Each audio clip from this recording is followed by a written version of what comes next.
others to find us on YouTube. Today's lesson is lesson number 26. My attack thoughts are attacking my invulnerability. Wow, that's a big idea. Every single time that I have thoughts of judgment, blame, criticism towards another person, I'm actually attacking myself.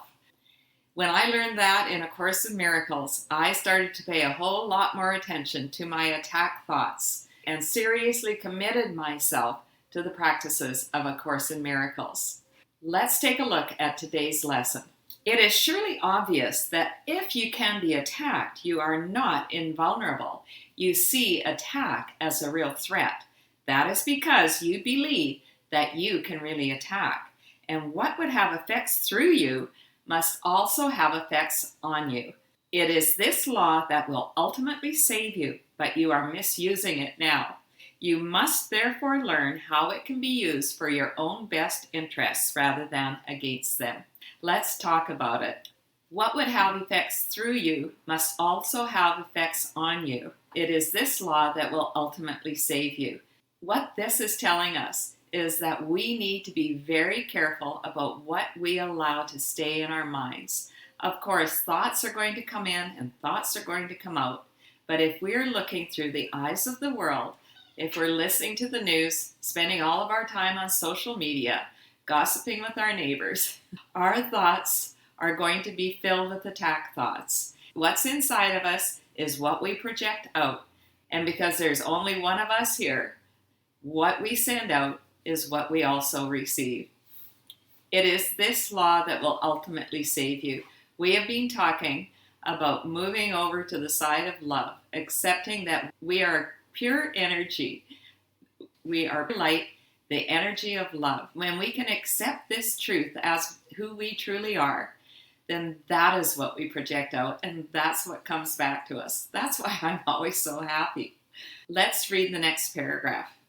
Because your attack thoughts will be projected, you will fear attack. And if you fear attack, you must believe that you are not invulnerable. Attack thoughts therefore make you vulnerable in your own mind, which is where the attack thoughts are. Attack thoughts and invulnerability cannot be accepted together. They contradict each other. Once again, we can't have both. We either are going to live in the world of fear, the world of the ego, or we're going to live in the world of love, the world of God. Which do you choose? The world of fear is a world of attack. The world is love, is where we feel truly invulnerable. Now here we're talking about our spiritual being. Our spirit lives forever. Our spirit is 100% invulnerable. It cannot be hurt.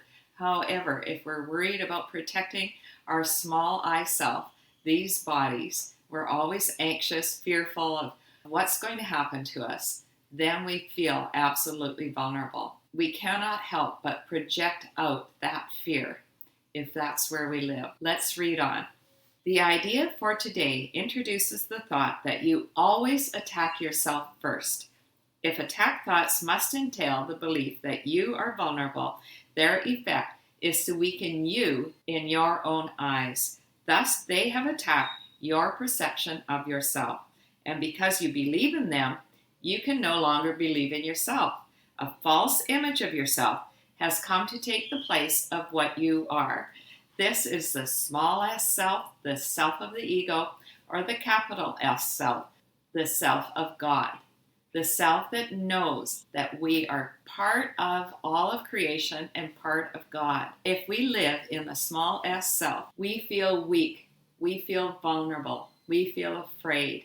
And when we feel that way, we're in our animal mind. We're in fight, flight, freeze. We feel that we have to attack to defend ourselves. The problem with the attack-defense cycle is that if we feel attacked and we attack back or we are defending, then we are automatically caught up in this cycle. The only way out of this cycle is to move into the field of love. Accept that we are perfect love. We are invulnerable. Someone can be throwing slings and arrows, saying nasty things to us or nasty things about us. We don't have to let them go into our spirit. We can simply love ourselves and love the other person. Quite often, this really changes a relationship because when one person stops attacking and stops defending, the other person has nothing to fight against.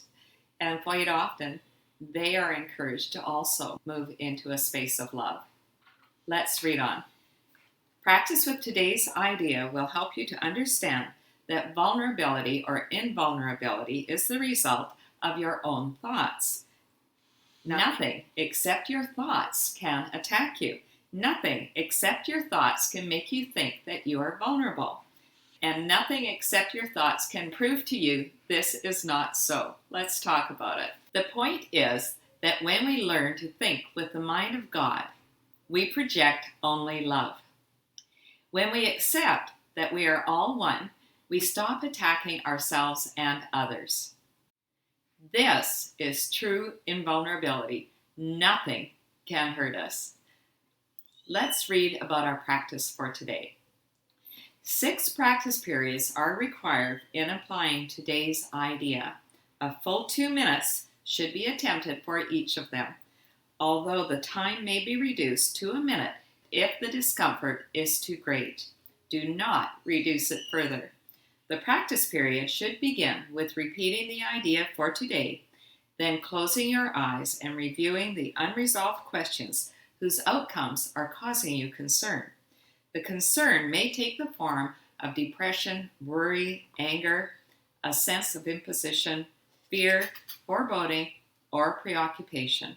Any problem as yet unsettled that tends to recur in your thoughts during the day is a suitable subject. You will not be able to use very many for any one practice period because a longer time than usual should be spent with each one. Today's idea should be applied as follows. First, name the situation. I am concerned about blank. Then go over every possible outcome that has occurred to you in that connection and which has caused you concern, referring to each one quite specifically saying, I am afraid blank will happen. If you are doing the exercises properly, you should have some 5 or 6 distressing possibilities available for each situation you use, and quite possibly more.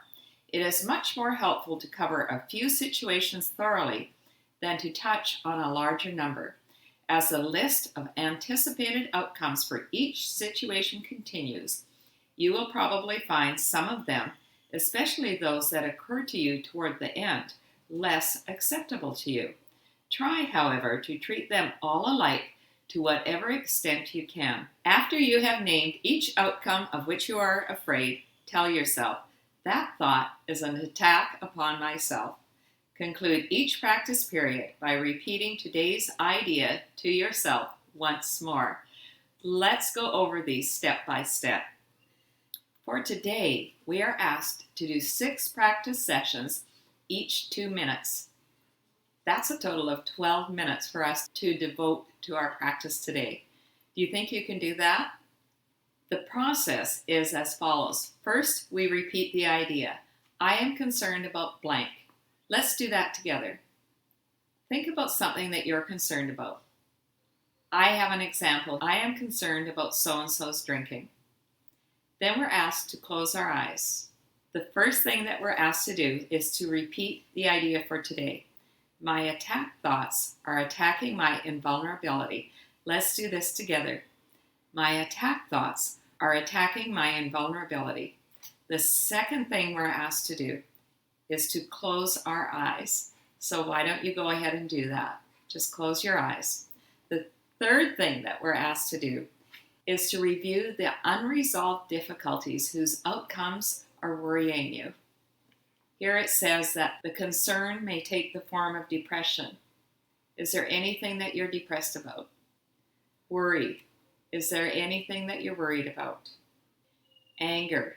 Is there anything that you're angry about? A sense of imposition. Is there anything that you feel imposed on about? Fear. Is there anything that you're fearful or anxious about? Foreboding. Is there anything that you think might happen in the future? Or preoccupation. Is there anything that you find yourself obsessing about, thinking about over and over again? That's a really good one to fill in the blank here. You may want to journal on this later. The fourth thing that we're asked to do is to name the situation. I have a sample here. I am concerned about so-and-so's drinking. The fifth thing that we're asked to do is to go over every possible outcome and to come up with at least 5 or 6 possible outcomes. I'm afraid that they will get hurt. I am afraid that they will hurt someone else. I am afraid that they will get sick. I am afraid that they won't be able to stop. I am afraid that they will die.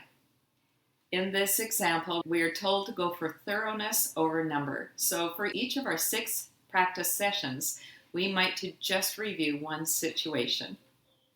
And at the end, we want to repeat the mantra, that thought is an attack upon myself. So once more quickly, first, repeat the idea. My attack thoughts are attacking my invulnerability. Secondly, close our eyes. Third, review our unresolved questions that are causing us concern. Fourth, name the situation. Fifth, go over every possible outcome, remembering to have thoroughness over number. And sixth, repeat the mantra, that thought is an attack upon myself. Thanks so much for staying right until the end. Are you ready for our special treat? Get your stick, Lolita. Come on, you can do it. You can get it. Oh, good girl, come on. Good girl. Yes. You can get that stick. Get your stick. Yes. No, she doesn't want sand in her mouth. Get your stick. My attack thoughts are attacking my invulnerability. Have a glorious day enjoying your invulnerability. I love you.